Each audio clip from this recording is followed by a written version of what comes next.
to be completed and made ready for review. There are different versions of the sprint, and in 2010, our next speaker developed a design sprint, a 5-day process for answering critical business questions through design, prototyping, and testing ideas with customers.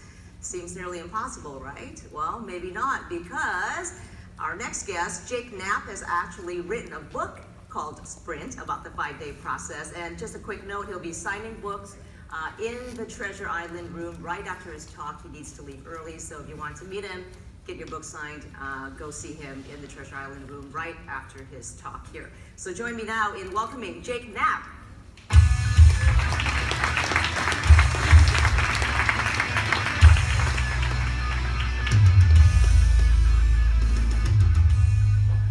Thanks, guys. I have to leave early because it's my wife's birthday and we're having a surprise party. So I just didn't want you to think it was like a personal thing, I guess, you guys. But anyway, I'm going to talk to you today about this sprint process. And my job is a design partner at Google Ventures. So I work with startups and using design to try to help them solve problems. And the problems that startups face, you guys are pretty familiar with, right? You see a business opportunity, and it doesn't really matter if you're at a startup or if you're leading a team at a larger company. When you have a business opportunity, there's a lot of different ways you can take advantage of it. There's all these different ideas, right? And some of those might be a big business if you do it right. Some of them are sort of worth pennies on the dollar. And there's a few ideas that are like actively dangerous. If you do the wrong thing, your company might go out of business when you launch it. But in the beginning, you don't know. And because you don't know, it's hard to be sure which idea is the right one to build, which way is the right way to take your idea, your vision, and make it fit in the real world. So, as you guys know, the reason why we're all here is that it's a smart idea to pick one of those approaches and get some data about it as fast as you can. Now, the way that most of the startups that I work with apply this approach is to build something and launch it as fast as they can. So they can get the product out in the real world, they can start to get some data on it. The trouble is that building things often takes a little longer than they think it's gonna take.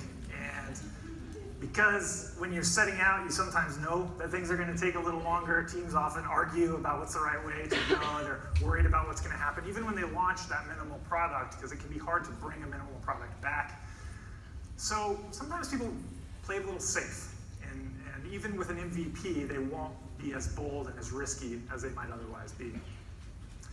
The idea with this design sprint process is to basically shrink that whole loop down and build and test a prototype in just 5 days, which is really fast. It's really fast. But the way we do that is to, you look at the regular calendar that most of us have, and it looks probably something like this, right? So on your team, you're going to see meetings from a status meeting from project A, and then a meeting to make a decision about project B, and then a brainstorm meeting for project C, and there's one-on-ones. And if you want to get anything done, you got to kind of wind your way through this obstacle course of meetings. So the idea with the sprint is to, for the whole team, clear the whole schedule for that week. And in the design sprint, the whole team is going to focus on one problem. You start at the beginning when the problem is you're just setting out and trying to figure out which direction to point before you've built a single thing. And by Thursday of that week, you'll build a prototype, and then on Friday, you test it with your real target customers. You see how they react. So when I say sprint, that's specifically what I'm talking about. And we've done this a bunch of times, probably nearly 150 times now with the startups in our portfolio. I'm going to tell you a story about one of those sprints so you can kind of see how it works. This company that I want to tell you about is called Savioke. And Savioke makes a hotel delivery robot. So the robot is a little bit shorter than this lectern right here, and it's got a little hatch on the top. So you could open it up, put in a toothbrush at the front desk, close it, type in, room 319, and then the robot, it's got sensors and everything. It could drive on its own, and it would drive over to the elevator, wirelessly call the elevator, get on, ride the elevator with people, get off at the 3rd floor and go to the room, and then when it gets to the room, it's got a map in its robot head of the floor, and it gets to room 319, it triggers a phone call, and then the person opens the door, it senses the door's open, the hatch opens, and there's a toothbrush. So it's kind of cool, and they had figured out all of the engineering behind making this robot work, which is super, super challenging, and they figured it out. But they had a big question. It's like, how should this robot behave. I don't know about you guys, but I find elevators awkward with humans only. And if you added a robot into the mix, I don't know. It's a brave new world. So they wanted to get this right. And as you can imagine, being a startup, building a capital-intensive thing like a big piece of hardware and trying to launch it out in the real world, and knowing that as soon as there was a hotel delivery robot, there were going to be stories in the news, people were going to be posting reviews on Yelp involving the robot, they had to get it exactly right. And they were concerned because we're spoiled. We're all of us spoiled by WALL-E and C-3PO. Science fiction has got us convinced that robots have thoughts and plans and hopes and dreams. And the trouble is, if you guys have ever talked to, Siri or the Google Assistant, you know that it's really hard to have a conversation with a computer in 2015, 16. So if people tried to talk to the robot, if they thought I can have a conversation or I can ask it to do something, they were bound to get frustrated, disappointed. And the last thing that Savio could afford was for negative reviews to affect the orders for the robot. So they were planning to play it safe, give it no personality whatsoever. But they had all these ideas about how a personality might work. They thought it would be closer to their vision as a company if they could give it a personality. And they decided to test it in a sprint. So we got to be involved in the sprint, which is pretty cool. I got behind the scenes photos to show you guys. Anyway, in the sprint, they were going to go from this prototype of the robot to testing the personality in the hotel in just 5 days. Here's kind of how it went down. On Monday, we do the same set series of activities in every sprint. On Monday, the team gets together. And the team is not just a special creative team who's together just to do this one-time event. It's a big real team who's going to be working on the product. And we don't want just designers and engineers, we want a broad set of skills. So in the Savio sprint, we've got the chief marketing officer who knows everything about the way the hotels work. And we've got the CEO who can make the decision about which ideas we should test.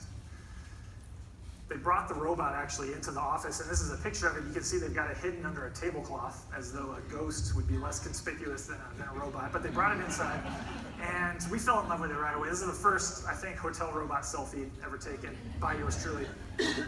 So we got the robot in there, and everybody's sharing what they need to know, and the first thing we do on Monday in the sprint is to make a map of the whole problem space. It seems like a really simple thing, but most teams have a lot of assumptions about what other people in the team think. They think that their view is the view everyone shares, and there's information that they're missing. They might not know what the hotel expert knows about things. So we get all this up on the board, and then Steve, the CEO, chooses a target. So it's important to have one target in the sprint if we don't have much time. So he chooses the moment of delivery. So if you could imagine a guest getting into the hotel room and calling for a delivery and not knowing there was going to be a robot when they opened the door, that could be delightful, it could be amazing, it could be totally awesome, but it could also be super awkward and uncomfortable. Totally had to get that moment right. So that was the spot we were going to try to solve for and try to test. So on Tuesday of every sprint, we come up with solutions. The usual way that a team of people will come up with solutions is to do a group brainstorm. It just doesn't work well. God says, it's not work well. I've done a lot of group brainstorms, and it's kind of like eating a bowl full of Halloween candy. It's like super fun at the time, and then the next day, it's just, hangover. So what we do in a sprint is individual work. Each person in the sprint will come up with their own very detailed solution. They'll make it anonymous, so we don't know whose is whose. We don't have any biases about who's smarter or who's been on the team longer.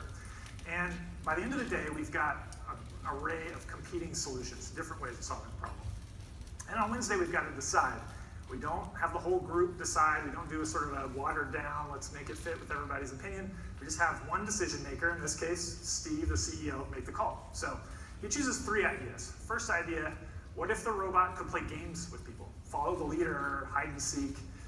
What if the robot had a face? And this is like kind of an obvious one, but also the riskiest thing. If you don't want people to talk to the robot, to give it a face really suggests like, maybe you can talk to me. And then, what if the robot did a dance after the delivery? I'll go on the record as saying I didn't think it was such a hot idea, but anyway, this is the 3rd idea. So now it's Thursday, we've got 1 day to build the prototype, and that's actually by design. I think that in 1 day you can make a realistic facade of pretty much any product. So for our 8-hour prototype for the robot, we start out and we've got basically taking all the different tasks and dividing them up among the team. So one person's doing sound effects. These guys are working on the face of the robot, and they're just using Keynote to design the face. putting the Keynote file onto an iPad mini. They popped the panel off the front of the prototype robot and stuck the panel on there. It looked like there's a digital face on the robot, but it's just Keynote slides in full screen. Now, normally the robot drives on its own, it's got sensors, it's figuring out where to go, but to just make 5 deliveries, which is all we needed to test it on Friday, we just did manual override mode. So here you can see Tessa, the CTO of Savioke, and she's got a PlayStation remote driving the robot. So on Friday, we run the test. And we always test with 5 customers. You can get the book if you want to know why 5 is enough for this kind of test. In this case, we want to test with people in a real hotel. So my colleague, another design partner at GD, Michael, he comes to do the test. He comes to the hotel, it's a photo of him in the hotel. He brings his suitcase in, and in his suitcase, he's got all kinds of stuff, cameras and tripods, extension cords, duct tape, and basically rigs up a makeshift research lab in the computer so that we'll be able to watch from another location and see from all different camera angles how these people react when they're not expecting a robot and a robot shows up. When you talk to it, what's going to happen? So at 9 a.m., the first customer shows up, and I want you to put yourself in the shoes of someone who earlier in the week responded to an ad on Craigslist and filled out this form. He said, yeah, I'm free in Cupertino on Friday, I'll check this out. You got an email back from Michael, and it said, hey, this is kind of an unusual usability interview. It's going to take place in a hotel, if you don't mind. And this is you on Wednesday, and you probably thought, oh, gosh, well, it's on Friday. Yeah, sure, I'll check it out. But now it's really, it's Friday. You're there in the hotel lobby. Michael shows up. He says, hey, come with me in the elevator. And then you're in the hotel room with Michael, and there's cameras everywhere. You would be right to feel a little uncomfortable. Now, this is an extreme example. This is an extreme example of the discomfort of talking to customers. But actually, this idea of showing a prototype to customers makes many of us, myself included, feel uncomfortable. I would be much happier to be alone, writing or doing design work. Many people would be happier to be doing engineering. They'd be happier to doing sales calls. And so many teams are much more comfortable with the idea of their minimum product being something they build and launch because that's what they do. Let's just do that faster. Now, if you behave in this different way, if you build a prototype and you test with people face to face, you can get data on a richer product much, much faster, but it is uncomfortable. So Michael has some tricks. We talk a lot about his tricks in the book. You can see this is a non-stop advertisement for the book. Among his tricks are to, well, in this case, wear a badge so people would know he wasn't some creepy stalker guy. He was who he said he would be.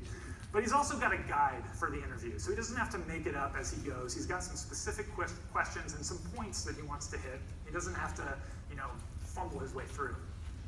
Now, meanwhile, we're watching from another location, and we get to see every angle as the robot moves into position and makes a delivery. And we see people react as they get the toothbrush. We're able to see this 5 times throughout the day. So, fast forward into the future, we saw what would happen if Savioke had a personality in their robot, and it turned out that nobody wanted to play games with the robot. But the face actually worked. People were really excited to see the face, and they marveled at how cute it was, but nobody tried to talk to it. And they actually liked the dance. I'll show you guys, this is some press they got when they launched, and it was great. The reviews were positive, people didn't have that frustration. It was really exciting for Savioke because they got that personality they were kind of hoping to do. But here you can actually see the robot dance after the delivery's made. It's kind of the same way that I dance, actually. So you guys are probably thinking like, hey, look, I don't build robots, cute story, dude, but it's not just for robots. I don't know if you guys have heard of Slack. Some of you probably have. It's a messaging software, if you haven't. And it's for teams of people. And we invested in Slack a couple years ago. They had a lot of early success, the fastest growing business app of all time, with mostly tech companies, though, in the early going. People were hearing about it by word of mouth from friends at other tech companies. And Slack wanted to reach a broader audience, so they decided to launch this big advertising campaign. And I'm talking about like billboards, buses, magazine ads. Slack was going to be reaching people who had never heard of the product before, and they were going to be coming to slack.com not knowing what to expect. So they needed to redo their website. They needed to create a marketing experience and a first-time experience that explained the product. In their sprint, I won't tell you the whole story, but they had 2 big ideas that came out. One that was a favorite of the CEO, one that was a favorite of the product manager. They built 2 prototypes in one day, so 2 facades of 2 different websites. They tested them both. The CEO's idea didn't work as well. The other one worked great. They built it and they launched. And in fact, now actually they're so successful that Microsoft's copying their product, so can't beat it. It's not just for existing products either. This method works quite well for new things. In fact, as you can imagine with startups, that's kind of where it shines the most. It's a company called Orbital Insight that we invested in. They take satellite imagery and analyze it, and then they can tell you for a particular, for all the targets around the world, how many cars are in their parking lots day after day after day. Or for all these ports in the world, how many ships are in those ports day after day after day. They thought that information would be really useful to hedge funds, and they couldn't build the right product without knowing exactly what those hedge funds wanted. So for their prototype, they built a slide deck. They wanted to basically test the sales conversation. And their deck was, hey, what if we built this? What would you do with it? And their customers they interviewed were hedge fund CEOs. There's a lot of different ways you can apply this idea depending on what stage you're at, what kind of product you're at. But the forcing function of the week allows you to basically skip the building and launching and get some data that can help you decide which idea is the right one to pursue before you've invested too much time. The real advantage of this, we think as investors, and I hope it'll appeal to you guys too, is that you can be riskier. You don't have to be safe. You don't have to argue too much about what the right way to go is. You can take those risks early, and then you can always go and do the broader loop when you're ready. So, the book is called Sprint, and there's a bunch of stories like this in it. There's also kind of a DIY guide. There's even these dorky checklists in the back. And you can find out more about it at this website. Thank you guys a lot for your attention.